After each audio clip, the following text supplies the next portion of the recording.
इतिहास के पन्नों में कुछ राज्यों ने अपनी एक अलग पहचान छोड़ी है। ऑटोमन साम्राज्य, जो अपनी शान और शौकत और ताकत के लिए जाना जाता था, उनमें से एक है। उनका राज 600 साल से भी ज्यादा समय तक चला, जिसने पूरी दुनिया को प्रभावित किया और उसे एक नया रूप दिया। उनकी सेना सबसे ताकतवर थी, उनकी संस्कृति समृद्ध और जीवंत थी, और उनका प्रभाव 3 महाद्वीपों तक फैला हुआ था। यह वीडियो उस सुनहरे दौर की कहानी बताएगा जब ऑटोमन साम्राज्य अपने चरम पर था, इसकी शुरुआत से लेकर सुलेमान के राज तक। हमारी कहानी शुरू होती है 13वीं सदी के आखिर में, अनातोलिया के पहाड़ी इलाकों में, जिसे आज हम तुर्की के नाम से जानते हैं। यह वह समय था जब अनातोलिया के पहाड़ और घाटियां इतिहास के महत्वपूर्ण घटनाओं को देख रहे थे। यह क्षेत्र, जिसे आज हम तुर्की के नाम से जानते हैं, उस समय अलग अलग संस्कृतियों और सभ्यताओं का मिलन स्थल था। यह उथल पुथल का समय था, जहां शक्तिशाली बीजांटिन साम्राज्य का पतन हो रहा था। बीजांटिन साम्राज्य, जो कभी अपनी समृद्धि और ताकत के लिए प्रसिद्ध था, अब अंदरूनी कलह और बाहरी आक्रमणों से जूझ रहा था। इस उलझन भरे माहौल में एक नई ताकत उभरी, जिसका नेतृत्व करिश्माई नेता उस्मान गाजी कर रहे थे। उस्मान गाजी ने अपने नेतृत्व कौशल और दूरदर्शिता से अपने अनुयायियों को एक साथ लाया। उस्मान ने बीजांटिन साम्राज्य की कमजोरी को पहचाना और अपने लोगों को एकजुट करके एक नया राज्य बनाया। उन्होंने अपने अनुयायियों को एक साथ लाने के लिए न केवल सैन्य शक्ति का उपयोग किया, बल्कि कूटनीति और समझौते का भी सहारा लिया। शुरुआत में ऑटोमन राज्य अनातोलिया में एक छोटा सा इलाका था। यह छोटा सा राज्य धीरे धीरे अपने पड़ोसियों के साथ लड़ाई और समझौतों के माध्यम से फैलने लगा। हालांकि उस्मान और उनके उत्तराधिकारियों के नेतृत्व में यह छोटा सा राज्य तेजी से बढ़ने लगा।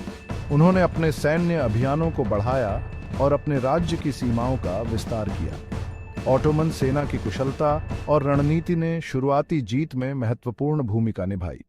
उनकी सेना ने न केवल अपनी संख्या में वृद्धि की, बल्कि युद्ध की नई तकनीकों और रणनीतियों को भी अपनाया।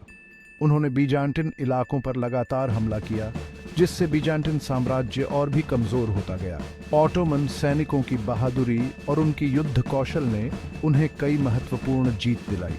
उन्होंने अपने राज्य का विस्तार किया और अपनी बढ़ती ताकत को और मजबूत किया। ऑटोमन साम्राज्य ने अपने प्रशासनिक ढांचे को भी मजबूत किया, जिससे उनकी शक्ति और स्थिरता में वृद्धि हुई। ऑटोमन्स की कामयाबी का एक और बड़ा कारण उनकी सबको साथ लेकर चलने की नीति थी। उन्होंने विभिन्न जातियों और धर्मों के लोगों को अपने राज्य में शामिल किया और उन्हें समान अधिकार दिए। ईसाई और यहूदी लोगों के साथ उनके धार्मिक सहिष्णुता के व्यवहार ने जीते हुए लोगों का विश्वास जीतने में मदद की। इस धार्मिक सहिष्णुता ने ऑटोमन साम्राज्य को एक स्थिर और समृद्ध समाज बनाने में मदद की। 1326 में उस्मान के बेटे ओरहान गाजी ने बरसा शहर पर कब्जा कर लिया, जो बीजांटिन साम्राज्य के सबसे अमीर और सबसे ज्यादा आबादी वाले शहरों में से एक था। बरसा पर कब्जा करना ऑटोमन साम्राज्य के लिए एक महत्वपूर्ण कदम था। बरसा ऑटोमन की नई राजधानी बनी। इस शहर ने ऑटोमन साम्राज्य को आर्थिक और सांस्कृतिक रूप से समृद्ध किया। बरसा ऑटोमन साम्राज्य की प्रशासनिक और सैन्य गतिविधियों का केंद्र बन गया, जिससे उनकी शक्ति और भी मजबूत हुई। उन्होंने जेनिसरी सेना की स्थापना की, जो एक खास पैदल सेना है। जेनिसरी सेना ने ऑटोमन साम्राज्य की सैन्य शक्ति को और भी बढ़ाया और उन्हें कई महत्वपूर्ण युद्धों में जीत दिलाई। 14वीं सदी के आखिर तक ऑटोमन एक विशाल क्षेत्रीय शक्ति के रूप में उभरे थे। उनकी शक्ति और प्रभाव ने उन्हें मध्यकालीन विश्व के सबसे महत्वपूर्ण साम्राज्यों में से एक बना दिया था। 14वीं सदी की शुरुआत तक ऑटोमन साम्राज्य ने खुद को अनातोलिया में एक प्रमुख ताकत के रूप में स्थापित कर लिया था। यह साम्राज्य धीरे धीरे अपने प्रभाव और शक्ति का विस्तार कर रहा था, और इसके शासक अपनी महत्वाकांक्षाओं को पूरा करने के लिए लगातार नए क्षेत्रों की तलाश में थे। अब उनकी नजर यूरोप पर थी। यूरोप में विस्तार की संभावनाएं ऑटोमन्स के लिए बहुत आकर्षक थीं, और वे अपनी सैन्य शक्ति को और बढ़ाने के लिए तैयार थे। 1354 में ऑटोमन्स ने गैलीपोली के महत्वपूर्ण बीजांटिन शहर पर कब्जा कर लिया, जो यूरोपीय महाद्वीप पर उनकी पहली बड़ी सैन्य जीत थी। यह जीत केवल एक सैन्य विजय नहीं थी, बल्कि ये ऑटोमन्स के लिए एक महत्वपूर्ण रणनीतिक उपलब्धि भी थी। इस जीत ने ऑटोमन्स के लिए यूरोप के दरवाजे खोल दिए। अब वे यूरोप के अंदरूनी हिस्सों में प्रवेश करने के लिए तैयार थे, और उनके सामने नई चुनौतियां और अवसर थे। ऑटोमन सेना ने बाल्कन में तेजी से प्रगति की। बाल्कन क्षेत्र में उनकी उपस्थिति ने उन्हें यूरोप के अन्य हिस्सों में भी विस्तार करने का मौका दिया। 1389 में उन्हें कोसोवो की लड़ाई में एक बड़ी चुनौती का सामना करना पड़ा। यह लड़ाई ऑटोमन्स के लिए एक महत्वपूर्ण मोड़ साबित हुई। इस लड़ाई में ऑटोमन सेना का सामना सर्बियाई सेना से हुआ। दोनों सेनाओं के बीच ये संघर्ष बहुत भयानक था और इसमें दोनों पक्षों को भारी नुकसान उठाना पड़ा। हालांकि ऑटोमन्स आखिरकार जीत गए, लेकिन उनकी जीत बहुत बड़ी कीमत पर मिली। इस जीत ने ऑटोमन्स को बाल्कन में अपनी स्थिति मजबूत करने में मदद की, लेकिन इसके साथ ही उन्हें अपने नुकसान की भरपाई भी करनी पड़ी। उनके नेता सुल्तान मुराद प्रथम लड़ाई के दौरान मारे गए। मुराद प्रथम की मृत्यु ने ऑटोमन साम्राज्य को एक गहरे संकट में डाल दिया। मुराद प्रथम की मृत्यु से ऑटोमन साम्राज्य में राजा चुनने का संकट पैदा हो गया। इस संकट ने साम्राज्य की स्थिरता को हिला दिया और नए नेता की आवश्यकता को उजागर किया। हालांकि उनके बेटे बायजीद प्रथम ने खुद को राजा बनाने के लिए तेजी से कदम उठाए। बायजीद ने अपने पिता की मृत्यु के बाद साम्राज्य को स्थिर करने के लिए कई महत्वपूर्ण निर्णय लिए। बायजीद ने बाल्कन में ऑटोमन शासन को और मजबूत किया और यहाँ तक कि कॉन्स्टेंटिनोपल को भी धमकी दी। उनकी महत्वाकांक्षाओं ने ऑटोमन साम्राज्य को और भी अधिक शक्तिशाली बना दिया। हालांकि बायजीद को जल्द ही तैमूर से एक नई चुनौती का सामना करना पड़ा। तैमूर एक महान योद्धा और रणनीतिकार था, जिसने कई क्षेत्रों में विजय प्राप्त की थी। 1402 में तैमूर ने अनातोलिया पर हमला किया। यह हमला ऑटोमन साम्राज्य के लिए एक गंभीर खतरा था और इसे रोकने के लिए बायजीद को अपनी पूरी ताकत लगानी पड़ी। अंकारा की लड़ाई तैमूर के लिए एक निर्णायक जीत थी। इस जीत ने तैमूर को अनातोलिया में अपनी स्थिति मजबूत करने में मदद की और ऑटोमन साम्राज्य को एक बड़ा झटका दिया। बायजीद को कैदी बना लिया गया और अगले साल उसकी मृत्यु हो गई, जिससे ऑटोमन साम्राज्य अराजकता में डूब गया। इस अराजकता ने साम्राज्य को पुनर्गठित करने और नई दिशा में आगे बढ़ने की आवश्यकता को उजागर किया। 15वीं सदी का आखिर ऑटोमन साम्राज्य के लिए एक बड़े बदलाव का समय था।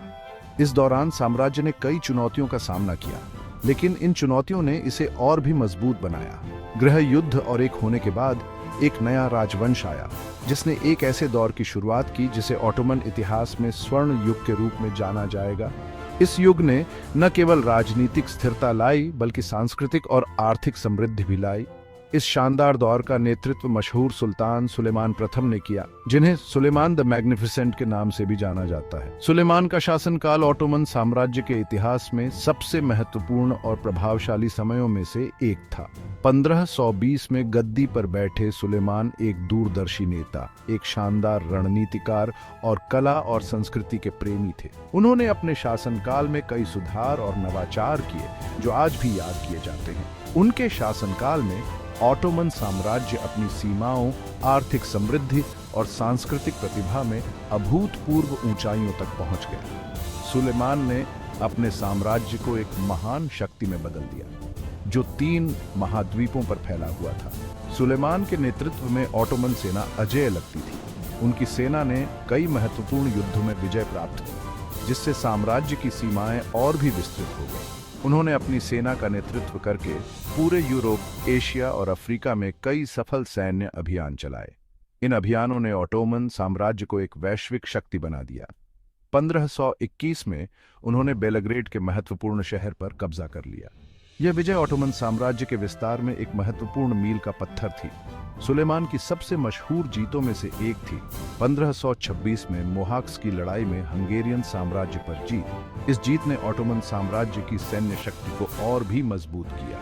यह लड़ाई, जो ऑटोमन सेना की कुशलता का सबूत थी, के कारण हंगेरियन साम्राज्य का अंत हो गया। इस जीत ने यूरोप में ऑटोमन साम्राज्य की स्थिति को और भी मजबूत किया। सुलेमान ने पूर्व में भी अपनी सैन्य प्रतिभा दिखाई, जहां उन्होंने सफाविद साम्राज्य से लड़ाई की।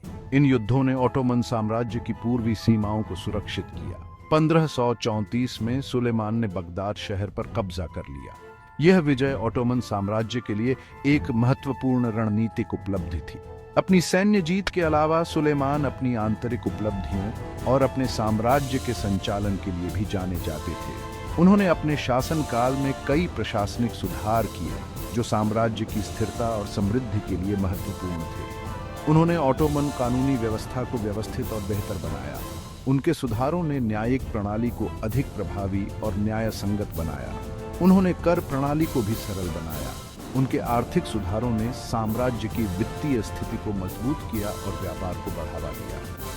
सुलेमान कला और वास्तुकला के बड़े प्रशंसक थे और उनके शासनकाल में ऑटोमन साम्राज्य ने सांस्कृतिक रूप से बहुत उन्नति की।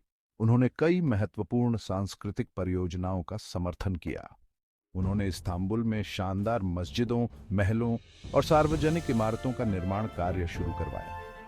इन इमारतों ने ऑटोमन वास्तुकला की महानता को दर्शाया। सुलेमान का दरबार विद्वानों, कलाकारों और लेखकों के लिए आकर्षण का केंद्र था। उनके दरबार में कई महान विद्वान और कलाकार शामिल थे, जिन्होंने ऑटोमन संस्कृति को समृद्ध किया। उन्होंने साहित्य, कविता और संगीत को बढ़ावा दिया। उनके शासनकाल में कई महान साहित्यिक और सांस्कृतिक कृतियों का निर्माण हुआ। सुलेमान के शासनकाल के दौरान ऑटोमन साम्राज्य 3 महाद्वीपों तक फैला था। यह साम्राज्य अपनी शक्ति और प्रभाव के चरम पर था। इसकी आबादी विविध थी, जिसमें विभिन्न धार्मिक और जातीय समूह शामिल थे। इस विविधता ने ऑटोमन साम्राज्य को और भी समृद्ध और सांस्कृतिक रूप से विविध बनाया। सुलेमान का शासनकाल ऑटोमन साम्राज्य के लिए शक्ति, समृद्धि और सांस्कृतिक उपलब्धि का शिखर था। इस युग ने ऑटोमन साम्राज्य को एक महान शक्ति के रूप में स्थापित किया, जिसकी विरासत आज भी जीवित है। जैसे ही हम ऑटोमन साम्राज्य के स्वर्ण युग के सफर को खत्म करते हैं, हम उस भव्यता और वैभव पर अचंभित हो जाते हैं जिसने इस सभ्यता को खास बनाया। आज के जमाने में रहने वाले लोग सुलेमान के शासनकाल की चमक और ताकत की एक झलक पा सकते हैं। ऑटोमन साम्राज्य का उदय और विस्तार इतिहास का एक महत्वपूर्ण अध्याय है। इसकी शुरुआत 13वीं सदी के अंत में अनातोलिया में एक छोटे से इलाके से हुई और 1923 में आधुनिक तुर्की के निर्माण के साथ खत्म हुई। इसकी विरासत आज भी वास्तुकला, कला, खाने और संस्कृति से लेकर राजनीतिक सीमाओं और अंतर्राष्ट्रीय संबंधों तक में देखी जा सकती है।